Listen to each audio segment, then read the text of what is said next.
Ladies and gentlemen, the government of India, in the middle of planning a response against Pakistan, has thrown up a domestic bombshell. It has just announced what opposition parties have been demanding for a while now, a caste census. The government has said that the next population census, which has been pending, just by the way, since 2021, will have a caste enumeration exercise attached to it. Interestingly, the centre has dismissed the caste counts done by 4 states, starting with Bihar, calling it an exercise to score brownie points with the voters. Listen in to what Ashwani Vaishnav said. The Cabinet Committee of Political Affairs has decided today, that is 30th April 2025, that caste enumeration should be included in the forthcoming census. This demonstrates that a government is committed to the values and interests of a society and country. Like in the past, when a government had introduced 10% reservation for the economically weaker sections of the society without causing any stress in any section of the society. Congress governments have always opposed caste census. Caste was not included in all the census operations conducted since independence. In 2010, then Prime Minister late Dr. Manmohan Singh ji had assured the Lok Sabha that the matter of caste census should be considered in the cabinet. A group of ministers was formed to consider this subject. Most of the political parties had recommended caste census. Despite this, Congress government decided to conduct only a survey of caste instead of a caste census. That survey is known as SECC. It is well understood that Congress and its India alliance partners have used caste census only as a political tool. According to Constitution of India, census is a union subject. Some states have conducted surveys, I am repeating the word, surveys, to enumerate castes. Some states have done this well, while some others have conducted such surveys purely from a political angle in a non-transparent way. Such surveys have created doubts in the society. Congress की मांग है ये, खरगे साहब ने, राहुल जी ने हमेशा रखा है, वो करें तो उनका जो भी फैसला होता है, महिलाओं का आरक्षण कहाँ है, देखिए करते हैं जात जनगणना और कितने दिन बाद करते हैं.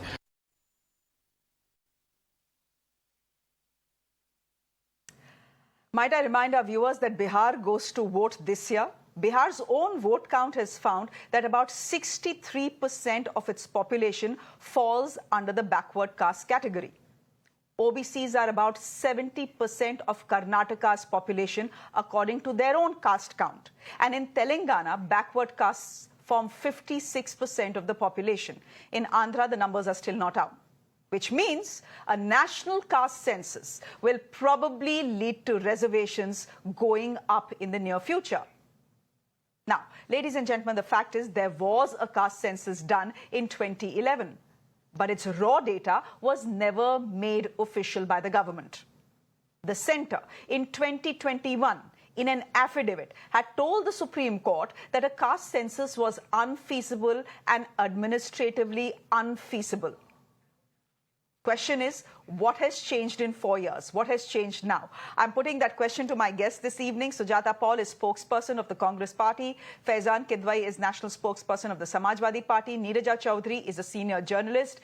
Vimal Singh is a political analyst. Jasmine Sandwalia is spokesperson of the BJP. I thank all of you for joining us. Jasmine Sandwalia, can I ask you, if the Congress and the opposition takes credit for the government's move today, why we should have a problem with it? I'm asking you this because in the Supreme Court, your government said it's not feasible for us to have a caste census, right? Then in your own cabinet, you decided that yes, there will be a population enumeration, which means there will be a survey, but there will be no caste survey. Caste will not be part of the population survey. What made you change your mind? Why has the BJP changed its mind?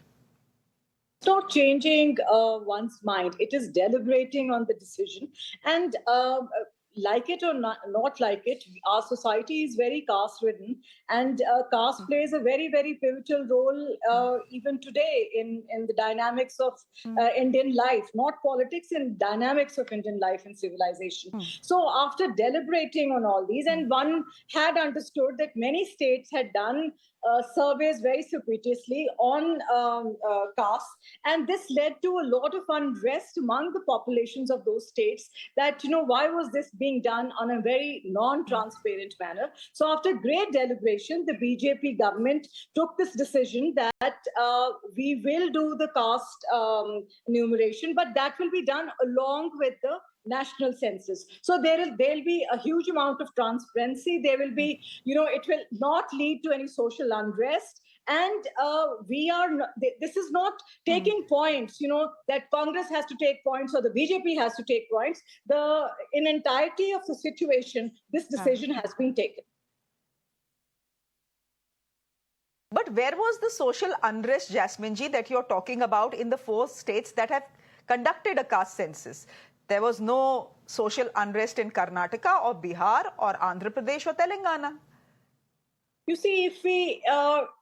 yes, you're saying that there was no social unrest. Social unrest is not just demonstrations. Social unrest is not just coming to the streets. It's a feeling. It's an undercurrent also. And if it is done by all political states also, it could have led to many ramifications. And one deliberately took this decision that it should be done transparently. And why not do it with the national census? Okay. Sujata Paul, spokesperson of the Congress Party, can I bring you in here? In the mahal that I'm in, I'm afraid to use the word bombshell, but the fact is what the government has announced today is a bombshell. We were expecting that cabinet briefing today, but we were expecting on some information, some news on India's possible kinetic action against Pakistan, given the fact that there is much saber rattling going on. Instead, the bombshell that was dropped on us was a domestic one, the fact that the government has greenlit the caste census.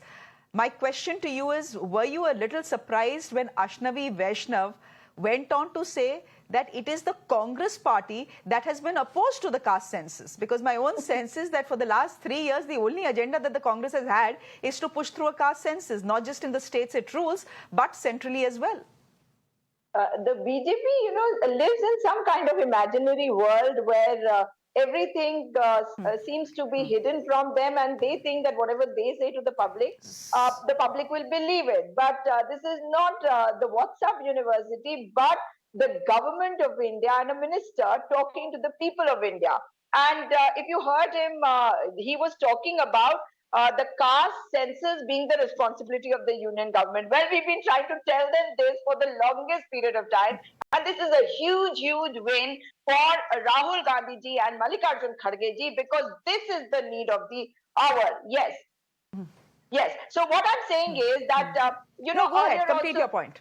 Yes. So earlier also the OBC categorization report was submitted to the Honorable President. Nothing came about it. We didn't get to know. And we were very clear that the first socio-economic caste census was conducted by us in 2011-12. But because of the compulsions of an alliance government, because there were differences of opinion amongst the various parties in the UPA alliance, we were not able to come out with the results. But this is important. And why is it important? We might be conducting our caste service in various states, and we have not stopped over there. Today, the JDU might be with the BJP, but the fact remains that it was our government, when he was with us, when Mr. Nitish Kumar was with us, we forced him to conduct the caste survey. Telangana has done it, Karnataka has done it, Andhra Pradesh, of course, did not have a BJP government and it didn't have a Congress government. But that means everybody wants to know what the number of various communities is. And it's not about the number of people in the caste. It is about how much progress each caste has made, because it's very, very important for social and economic welfare programs to reach people, and there can only be an equitable distribution when you know which number is still backward. There are certain communities which are facing extinction, and it is important for us to know to save that community from extinction, and that can only happen when there is a caste census. But we will have to wait and watch, because the last caste census happened in 1931. And the results were out there, the 2011-12, we couldn't get the result. And now what we are seeing is, we are not surprised at all. We knew that we would pressurize the government. We knew that Rahul Gandhi ji, whatever he said, the government does get pressurized. My last point here, if you remember, in our manifesto, we had said that the youngsters would get... we would make sure that the youngsters would be given priority in various companies, so that they would have some kind of income in this atmosphere of income inequality and lack of employment. The government implemented that. So here also, this is a huge win for the Congress party, and we welcome this decision, and I hope this is done as soon as possible. Okay.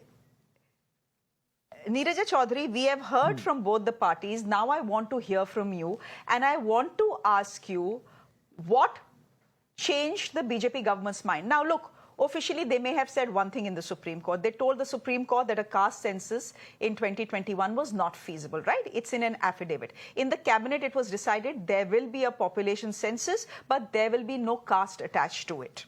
Okay, we know this. But publicly, the BJP never said we will not do a caste census, right? Publicly, it was never said. It wasn't uttered. I want to ask you, has the BJP really changed its mind because circumstances have changed and because there is a Bihar election this year? Or has the Congress and the opposition actually managed to pressurize them and push them to a corner? I think number one, yes, the BJP has had a change of heart. Number two, situation has dramatically changed in the country. And the BJP has taken the Congress's card. The Congress has had two cards that it's played. One is the Constitution of India. The other is the caste census that the leader of the opposition, Rahul Gandhi, has been flagging for some time now. With this one move, the BJP has taken away the caste census and equal to social justice, that every community must get its due share in the economic pie, in the political pie. That's been the line that Rahul Gandhi has been emphasizing. Now, we must not forget that the BJP is a mandalized party now. It is not a party of Brahmin and Baniya that it used to be in the earlier times. And it has thrown its net under Narendra Modi's leadership since 2014 to other communities, particularly the OBCs. OBCs, the extremely backward amongst them, the tribals, and sections of Dalits to come to its fold. That's why it has been, it is in power for the third term. And last year in 2024 elections, when it did not do so well with the OBCs in Uttar Pradesh, it was worried and it was concerned. Now, it may well be, I'm now really speculating, that given the terror attack at Pahalgam and knowing the importance of the entire country standing as one, and something that the Prime Minister has emphasized, and all communities in the country have stood together, Muslim leadership has shown restraint and has said that we are Indians first, we are going to fight this. Kashmir has stood with the rest of India in unimaginable ways. So given that, polarization between Hindus and Muslims and or on religious lines may not be an option for India or the ruling party in the weeks and months to come as an election card to play. And that is the way it should be. The country has to, national unity may become a focus of, political mobilization. And therefore, has the BJP played a card which could be very potent for it? And we are not just for Bihar elections. Bihar conducted a caste census in 2023 and came to this conclusion that 63% of the state was OBC. It's not just Bihar elections. I would suspect the BJP would have its eye on 2029. No one knows how many OBCs there are in this country simply because there is no data available, right? But I'm just going to quote a 2006 data, Neeraja ji, for my follow-up question. The 2006 NSSO data tells us OBCs constitute around 41% of the population. Now, the estimate of most sociologists and experts who study the subject is that the number is much, much more. And we obviously have to assume that the number is much, much more, given the results that have come to us, given the data that has come to us from Bihar, from Karnataka, from Telangana. Andhra's is still awaited. Neeraja ji, I want to ask you, what this new set of data will ultimately do socially and politically? What does it mean for you and me? I understand what it means for the BJP and possibly for the Congress party. But if it is found that the number of OBCs in the country are way above 41% and border 60% or 70%, what does this mean? Does it mean that the reservations in our country go up as well? And if that happens, there will be conversation, and not a very pleasant conversation, I'm afraid. I agree with you that suppose it is 60 to 70%, the demand for reservations will go up, no doubt about it. And that will also possibly can create a backlash from other communities. They will say, what about merit? And this is a debate that took place when Vishwanath Pratap Singh implemented the Mandal report to give 27% reservation in jobs, government jobs to the OBCs. And 200 youth had immolated themselves. And VP Singh used to say this, I had expected opposition, but I had not expected this. And though he had tapped into the aspirational revolution that was taking place amongst the OBCs, either by default or by design, he could not turn the clock back, because that would have led, he said, to civil war in the country. So even if I don't know whether he reconsidered that decision or thought of undoing that decision, but it was not an option available to him, is something that he had said. Now, that being the case, if you open the Pandora's box, while it is true that the OBCs, EBCs, Mahadalits, the backward amongst the Muslim, all must get their due under the Indian sun. Yet, how you do it without conflict getting out of hand? And the Supreme Court has said beyond 50% there should not be reservation and affirmative action. Will that be changed? The parties have been demanding it be changed and the ceiling be upped. These are very difficult questions that the country will be faced with. Absolutely. So while both parties can claim credit today, there will be some tough questions that will be asked once the survey data comes in. Faizan Kidwai, can I ask you then, has the BJP stolen your thunder really? Good evening. Good evening to you and to the fellow panelists. BJP has stolen nothing. BJP has just stolen jobs and what India at large stood for. That is a comprehensive culture, something about brotherhood. BJP is trying to steal that. See, Shreya, the thing is, Samajwadi Party under the able leadership of Shri Akhilesh Yadav, the biggest OBC and Pichhada leader of Uttar Pradesh of India, has been constantly talking about PDA. This caste census has been the core issue, the core demand of Samajwadi Party ever since its inception 32 years back. And Netaji was talking about it, and Shri Akhilesh Yadav, during all his public rallies, and either in parliament also or in assembly, has been talking about caste-based census. And this sudden U-turn of Modi Sarkar is not because of any genuine commitment towards the Pichhada Varg of our country. It is because of political compulsions, the rising resentment that Narendra Modi Sarkar is facing because of lack of jobs and the recent terror attacks in Pahalgam. It has forced Narendra Modi government to finally bow down in front of the slogan raised by the biggest youth OBC icon, the voice of PDA, Shri Akhilesh Yadav, कि जिसकी जितनी संख्या भारी उतनी उसकी हिस्सेदारी. See, I was going through and data BJP and RSS, its ideological parent, has been against caste census for a very long time because they don't want to empower the SCs, STs, OBCs. They want to maintain this hegemony of the upper caste. And BJP doesn't want them, and RSS don't want these downtrodden sections of our society to come up in life, because if you see the data of 2019, BJP fielded around 45% candidates from upper caste, while the population is only 15 to 20%.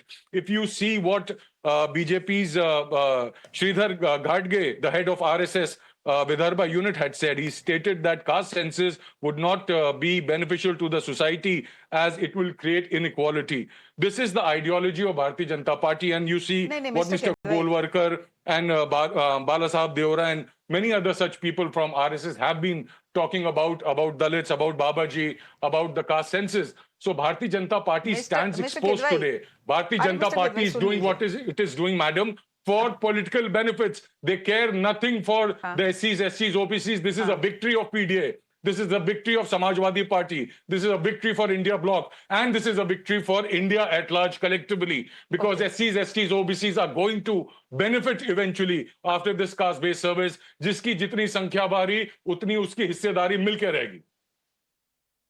Yeah. नहीं तो एक बात है, the counter argument to that, sir, is, and this is the argument that the BJP makes, it's a trump card, right? जैसे हमारे तो Prime Minister OBC हैं. How are you accusing us of being anti-OBC? We have 27 OBCs in our government right now who are ministers. 15 are SCs and STs. How are you accusing us of being anti-backward? And Mr. Faizan Kidwai, my larger question is this. अगर SC, ST, OBCs की संख्या मिला के is 80% in this country. Are you suggesting that the reservation in this country should be 80%? No, I'm not saying that. I'm saying that the reservation policy that is in place, you just see what is the representation of SCs, STs, OBCs in AIMS faculty in Delhi. Only 12% faculty have SC, ST, OBC category despite 50% reservation policy. Why? In central universities, if you see, it is a UGC data of 2024. It says only 5% of vice chancellors and 8% of professors are from SC, ST, OBC. BJP wants to appoint people from upper caste, again, because they want to maintain this dominance of the upper caste. If you see bureaucracy in the DOPT, SCs are 13%, SCs are 7%, OBCs are just 20% in Class A groups. And I'm sure, Shreya, you remember what happened, I think it was around a year back.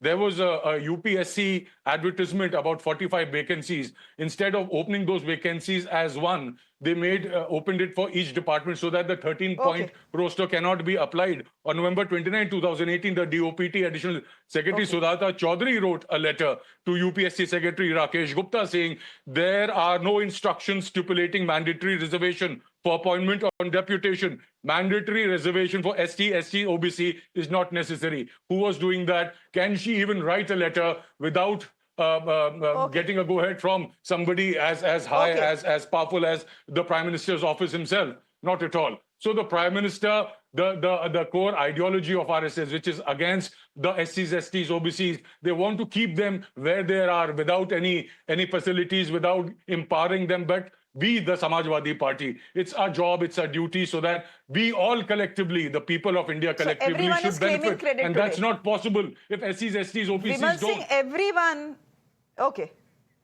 Vimal Singh, everyone is taking credit today. Abhi RJD has taken credit. Now Samajwadi Party is taking credit. Of course, there is Rahul Gandhi who has already taken credit. The BJP, of course, will take credit.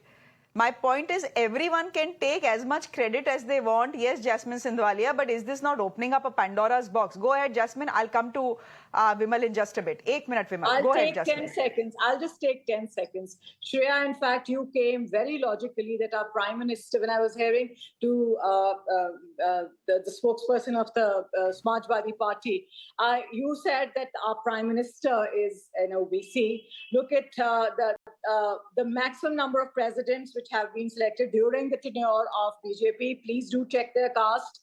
Do check how many ministers and MPs are there from OBC and scheduled caste.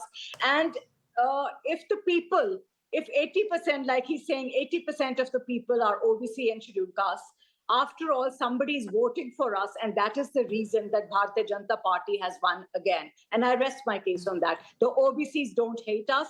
They know that Bharatiya Janata Party believes that every citizen in this country must get his due, and caste will not be the primary concern of anybody. Every Indian has to progress. Okay, so you mean to say the took people of initiative. India? Here's the Mr. point. Rahul Gandhi- Can any Mr. democracy... Rahul Gandhi- If you go see the NCRB or ADR report, atrocities against Dalits has increased in your ruled states, madam. BJP ruled states report the maximum number of atrocities on Dalits, on OBCs, on STs. You know, the point don't you know that? Haven't you we gone know through all the report? political parties What play is the caste card for political brownie points and votes. Sir. Sir, ho gaya. You have given the data. Now let me give you another set of data. And I think this will be very instructive for all of you on this panel and for all our viewers as well. This is not my data. This is the Government of India's data. We have all spoken about the fact, Vimal Singh, that in 2011, there was a caste survey done, right? Its numbers were never released. One of the reasons why its numbers were never released, and this is what the Modi government has told the Supreme Court in an affidavit, is that there were 46 lakh different castes in India that were enumerated. 46 lakh different castes. That's true. Why are we to assume that That's what true. we found in 2011 is not something we will find in 2025 or 2026, whenever the population survey begins? Actually, Shreya, I wanted to put very important 2-3 points. I don't want to go back into the history, but from the day when the last year parliament elections have been concluded in 2024, the way from that very day when the first parliament session was called, Rahul Gandhi ji, the way he started taking this, especially caste census, and he challenging all the people in the way he was challenging BJP, the way he was challenging the Honorable Lok Sabha also, that at any cost, I will definitely, whenever we will come back into the power, we will put, anyhow, we will get it passed from the Lok Sabha. He was talking in very sensible way, in a very nice way. But what BJP has done right now, it has given a big blow to all these parties who are, especially after 2024 Lok Sabha elections, they were thinking that they are going to take the lead of this particular agenda, and then they will proceed, because in this, especially in 2024 Lok Sabha elections, all the OBCs factors anywhere in states, UP, Bihar, if you figure it out, if you see the data, they were more or less, they were not swinging to any other side, but they were more focused on the local leaders. And that's the reason BJP lost the numbers also in so many things. We are not going to discuss about the numbers, but the way BJP smartly handled the situations and the way they were waiting for the right time, and especially in coming Bihar elections and then the Bengal elections, in a very, the way they have created this, just like a bomb cell, they have dropped it today, but it is not a bomb cell, it is a more planned way, and especially to counter all these types of forces who are on an everyday basis. They have nothing to talk. They are just talking about how we will going to go for the OBC, and India is not ready to face all this, especially these types of scenario in the coming times, because they are more concerned about the, because it is not divided on the ground level, but they are more concerned about the development, about the way the government is talking. They are more interested. Somebody should come forward and should take our grievances, see our grievances in a more humble way. So that's why they are looking towards this particular government also, and the opposition also. But the way the opposition wants to take over this, my last question is to you. Subject. Well, many people will say that the opposition did steal a march over the government when it comes to the caste census. Neeraja Chaudhary, my last question to you, and I have only 20 seconds on this. Of course, both sides and every side in this case will take, credit for the government's announcement. But according to you, who comes out looking better than the other? For you and me, it's wonderful, and for the country that there is unanimity on a policy decision. I think we've seen it so rarely that if the major parties of the country can stand together and say, we back this decision, so much the better for us. Of course, as I said, there'll be difficulties which we'll have to face on the way.